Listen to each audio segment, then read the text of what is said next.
Hello lovely brides and welcome back to my channel. I'm Lauren, wedding planner and owner of Bluebird Creative. I provide a weekly dose of wedding planning goodness for the modern bride. So if you haven't already, then make sure you subscribe to my channel and hit the bell to be notified every week when a new video lands. So this week I am diving into the realm of venues. Now we've already done a video on what questions to ask your venue. I will link it for you. But today, what I want to go through is the things that you must not, I say must not, forget when looking at venues and when working out the cost of your venue, because there are some hidden things that you really, really need to know and you should not forget. So let's dive in. So when you're venue searching, you're going to be looking at, oh, that's a beautiful space to get married and to have the ceremony, and we can have the drinks reception over here, and here's where the evening reception is going to go, etc. And that's perfect, and that's absolutely great. You need to make sure that you know how many guests you can hold in the venue and so on. However, there are a few things that you probably won't ask and that you won't investigate. And these are the things that, if you are particularly looking at a blank canvas dry hire venue, you must look into these different elements. Blank canvas dry hire venues are what we do best at Bluebird Creative. I absolutely love a blank canvas venue where you can go in, it's literally a shell, and you can transform the space and create something totally bespoke and personal to you and something really special. But as I said, we have to remember these few points. Otherwise you could end up a little bit stuck and blowing your budget without even realizing it. So the first thing that we're going to talk about is power. Now you may be asking,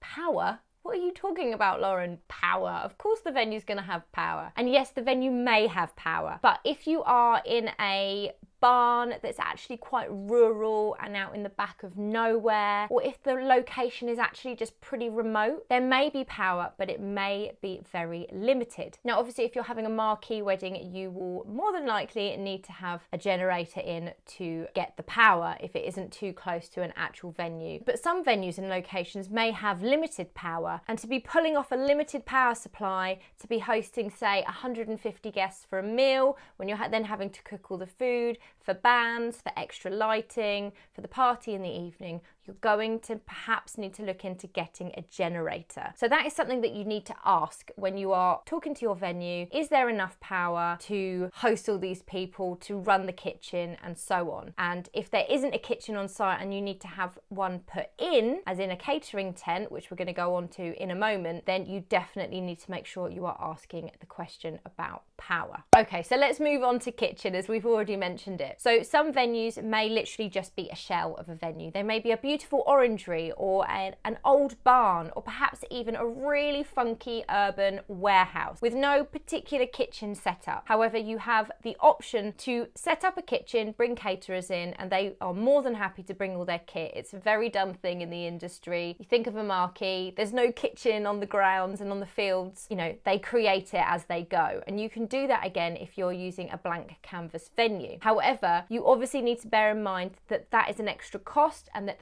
kit needs to be brought in. So whether there is space inside the venue or whether a catering tent will need to be put up outside of the venue, they're normally out of sight of guests, they won't see them. It's where they'll do the cooking and then they'll come through to the main venue to be serving the food. But as I said, it is an additional cost. They'll have to do the cooking equipment and they'll need the actual cost for the tent as well, unless there is space to set a kitchen up inside that's hopefully out of sight. So make sure you check that one out and remember to add that into your budgeting and quotes when you're working out the cost of the venue. If the venue seems cheap for just the blank canvas space, make sure before you decide on the venue that you add up all the extra things that you're going to have to add on top of the venue and then compare it to the other spaces that perhaps have everything before going ahead and pressing go on anything. Okay, so the third one is toilets. Now, most venues will have toilets, but not all of them do have toilets. So this is something that you need to consider. Again, if it's the blank canvas, rural space,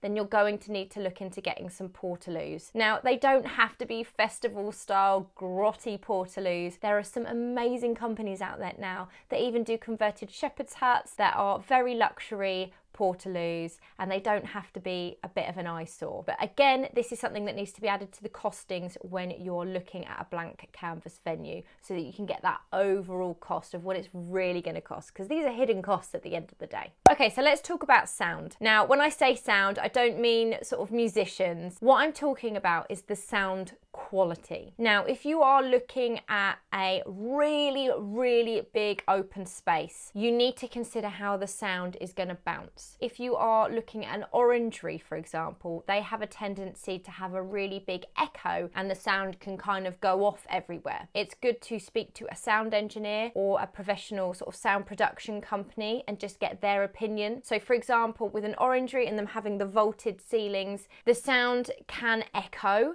and it would perhaps not be ideal to have a large live band. You may perhaps just want to limit it up to about 4 musicians, and perhaps the drum player could actually be playing on an electric guitar as opposed to an actual drum kit to make the sound quality better. You also need to check whether there's any sound restrictions. Some venues have sound limiters in place, which means that if the music gets too loud, the power will cut completely. So make sure you investigate that and ask if that is something that your venue has in place. And if it does, then perhaps a live band isn't the option and you may have to go down the DJ route, because live bands do tend to set off the sound limiters. Obviously, it does depend on what the sound limit is. So do check that one out and speak to any bands and DJs that you're interested in working with and let them know before booking, because the last thing you want is the power going off in the middle of the party. Okay, so let's move on to lighting. So when it comes to the lighting, again, I don't mean are there lights in the venue. I really hope there are lights in the venue, otherwise you literally are getting married in the middle of nowhere. But because it's perhaps a rural spot and a blank canvas venue, you may find that there isn't outdoor lighting. Is there lighting so that people can actually find their way to the venue? If you're on a farm, is there actually lighting up the back paths? Can they see where they're going to? And if you've got evening guests arriving, can they make their way to the venue easily? If there's no lighting outside, you might need to consider getting some put up, because you may have guests that want to go out to the smoking area to just stand outside for a breather. And if you've got a catering tent outside, they're going to need lighting as well. Okay, so what about a bar? A lot of venues do have a bar, but some don't. And again, this is like in the same instance as the kitchen. It may just be a big open space and you need to create those areas for your event. So if you need to create a bar, you obviously need to look into the cost of actually hiring a bar, and as in the actual physical bar. Your catering company might be happy to serve the drinks, or you might need to have a bar company come in to do that. Perhaps you want mixologists. If that's the case, you can hire those in. But just remember, the cost of the actual physical bar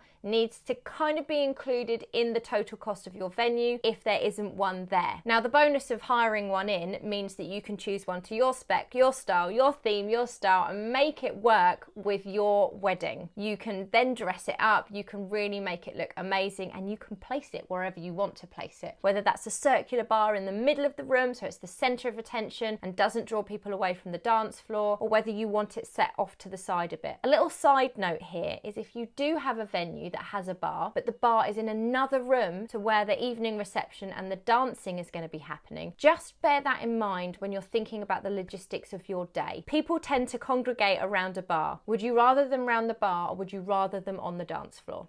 I will leave that question in your hands. And finally, one thing that I think is really important to consider, and this is a bit of a bonus for you, is the logistics of the day. So this isn't an extra budget thing, but this definitely will help you decide whether your venue is right for you. You need to consider how the day will run. Where's the ceremony going to be hosted? Where's the drinks reception going to be hosted? And where's the evening reception going to be hosted? Now, if you are choosing a space that literally has one really big area, you need to consider how that is going to work. If it's all hosted in one space, that's amazing, but you need to bear in mind that there are going to be turnarounds. Now, you will need around an hour to 2 hours, depending on which part of the day it is, to turn around the space. So ideally, you need a breakout space. You will always need a space for guests to go for the drinks reception, so that there can be a turnaround from the wedding ceremony to the wedding breakfast. Then perhaps for a cocktail hour, so that the wedding breakfast can be turned around for the evening reception. So please,